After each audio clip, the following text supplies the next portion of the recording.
நீங்கள் பார்த்து கொண்டிருப்பது நியூஸ் 21 செய்திகள். தமிழ்நாடு செய்திகளை உடனுக்குடன் தெரிந்து கொள்ள நியூஸ் 21 செய்திகளை பாருங்கள். வணக்கம்.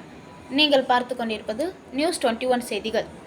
தமிழ்நாடு அரசு அனைத்து துறை ஓய்வூதியர் சங்கம் சார்பில் உத்தமபாளையம் பைபாஸ் அருகில் 5 கோரிக்கைகளை முன்வைத்து ஆர்ப்பாட்டம் நடைபெற்றது. தேனி மாவட்டம் உத்தமபாளையம் பைபாஸில் தமிழ்நாடு அரசு அனைத்து துறை ஓய்வூதியர் சங்கம் சார்பில் ஆர்ப்பாட்டம் நடைபெற்றது.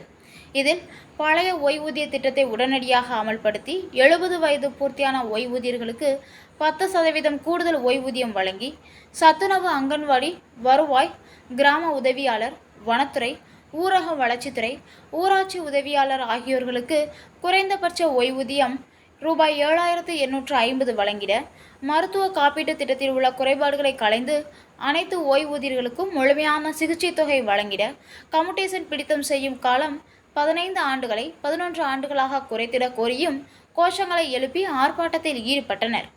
இந்த நிகழ்ச்சியில் கருணாநிதி தலைமையில் இரங்கல் தீர்மானம், மாவட்ட தலைவர் முருகேசன், வரவேற்பு ஜோசப், வாழ்த்துறை ஆதித்தன், மாசானம், அகமது சலீம், மாரிமுத்து, நன்றி உரை முத்துசாமி உள்ளிட்டோர் பங்கேற்று கண்டன கோஷங்கள் எழுப்பப்பட்டது.